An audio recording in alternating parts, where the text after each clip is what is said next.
Para falar sobre o assunto, nós temos a presença aqui no cenário econômico de Jorge Guimarães, presidente da Empresa Brasileira de Pesquisa e Inovação Industrial, a Embrapi, com 2 Is no final. Bem-vindo aqui ao cenário econômico. Muito obrigado. Jorge, para entender exatamente, a empresa é muito jovem, né? Muito jovem. Tem poucos anos. Está com 2 anos e meio de operação. De 2000 e... Começo de 2015 para cá. Mas já tem quanto dinheiro já investido aí? 420 milhões. E o que exatamente, onde é que a Embrapi entra nesse esforço da indústria brasileira de voltar, evidentemente, a se inovar, mas voltar a recuperar a economia, nesse esforço para uma retomada maior da economia brasileira? A Embrapi foi concebida no espaço de que o Brasil investiu muito em capacitação de recursos humanos, né, através das suas várias agências e os vários estados, especialmente o estado de São Paulo, e esse conjunto de pessoas estão disponíveis nas universidades, nos centros de pesquisa. E essa interação com o setor industrial é muito pequena. Por várias razões, poucas empresas têm centro de P&D, por razões conhecidas, né, os regulatórios, enfim, uma infinidade de razões. E nós, então, a Embrapi foi concebida para facilitar isso, fazendo 2 coisas simples: diminuindo o risco para a empresa e diminuindo o custo. Ou seja, ela diminui o risco ao selecionar o que há de melhor no Brasil para atuar em projetos de P&D e inovação da empresa. Que é outra curiosidade. Os projetos não são do grupo que nós selecionamos. Os projetos são das empresas. E o grupo é selecionado por sua competência, capacidade de focar em temas de interesse da indústria e também uma certa experiência de lidar com a indústria, porque nós não somos uma FAPESP, não somos um CNPq ou uma FINEP. Nós temos uma missão muito definida, que é apoiar a inovação na indústria, usando a seleção de grupos competentes, que são muitos no Brasil, para atuar nos projetos que as empresas trazem como projetos de P&D e inovação. Então, ao fazer isso, diminuímos o risco para a empresa, que são grupos muito qualificados, são 15, 20 pesquisadores sêniores, com toda a sua infraestrutura de equipamentos e outras pessoas, né, estudantes e outros colaboradores. E, ao mesmo tempo, também financiamos até 1/3 do projeto não reembolsável. Ou seja... É o que se chama de a fundo perdido, é isso? Chamado também de a fundo perdido. Então, nós usamos mais a expressão não reembolsável, porque é esse o modelo. Perdão, não, pois não. Propriamente dito. Podemos continuar, perdão. É o modelo propriamente dito. E, ao longo desse período bastante curto, nós temos tido uma grande demanda de empresas. Nós já estamos com 152 empresas, grandes empresas e médias empresas, principalmente grandes e médias, operando em 250 projetos. 38 desses projetos já foram terminados, deu 36 patentes, e a questão da discussão da propriedade intelectual é um componente importante.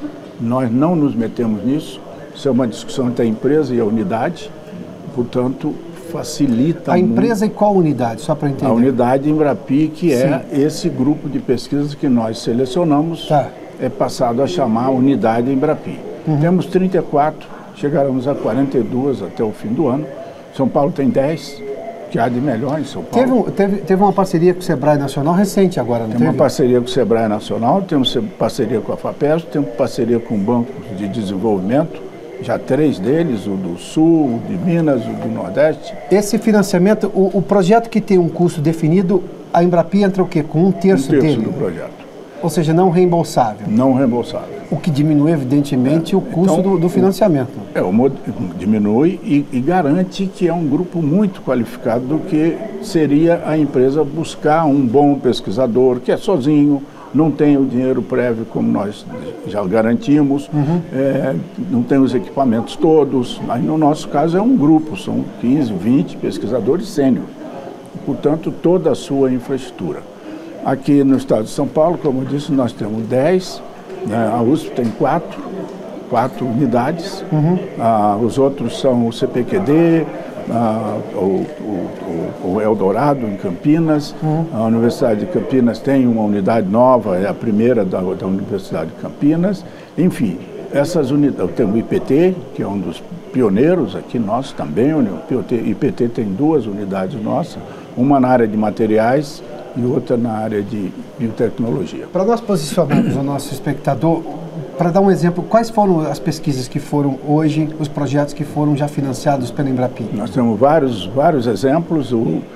Como eu disse, o setor de óleo e gás tem procurado muito, não mais só a Petrobras. Hoje temos 14 empresas operando com modelos da Embrapi para diversos projetos. Um dos que mais tem chamado a atenção é um robô subaquático. Foi contratado com uma unidade nossa pela British Gas, que agora é Shell. A Shell manteve o projeto. É um robô subaquático que opera as operações de identificação de defeitos na estrutura, no fundo do mar. E esse projeto foi desenvolvido por uma empresa brasileira? Foi desenvolvido por uma unidade nossa, que é o Cimatec, da Bahia, que é uma unidade do Senai, e a British Gas, que agora foi comprada pela Shell e, portanto, a Shell manteve o projeto e já está numa segunda fase desse desenvolvimento. Para quem se interessar exatamente por um projeto, o orçamento é definido da Embrapi? Não, é muito interessante. A unidade, quando ela se candidata, e é muito concorrido, nós temos tido 15 candidaturas para cada vaga, quando ela se candidata, ela faz um plano de ação de 6 anos. Não um projeto, um plano de ação de 6 anos. E ela nos diz o seguinte: nesses 6 anos, com a nossa experiência prévia com empresas, nós vamos desenvolver 20 projetos, com 15 empresas. E isso vai custar 90 milhões. 30 milhões será nosso, não reembolsável. Os outros 2/3 é dividido da seguinte forma: a unidade, quer dizer, esse grupo de pesquisa, que agora a gente chama de unidade Embrapi, ela entra até 1/3 também, sendo que não é financeiro. É equipamento, máquinas, know-how, infraestrutura, salários, ela vai até 1/3. A nossa média é 20%.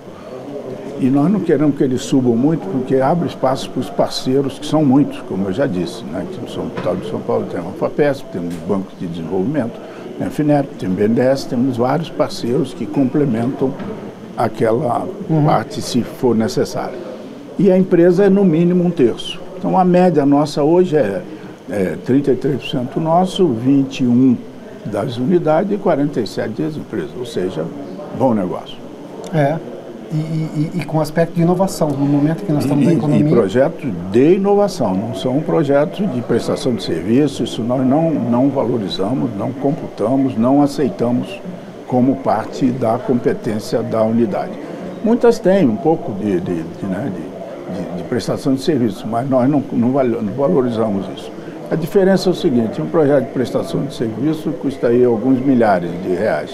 O projeto de P&D nosso custa 2 milhões. Sim, claro. Então, quer dizer, a nossa média é em torno disso. E a inovação sempre tem mais dificuldade de ter quem apoia no começo, justamente no momento em que ela precisa se desenvolver. E a outra vantagem é que nós não trabalhamos em pesquisa básica. Nós trabalhamos no chamado Vale da Morte dos projetos de pesquisa e desenvolvimento. Ou seja, tem uma escala da NASA chamada TRL, que mede a maturidade dos projetos, né?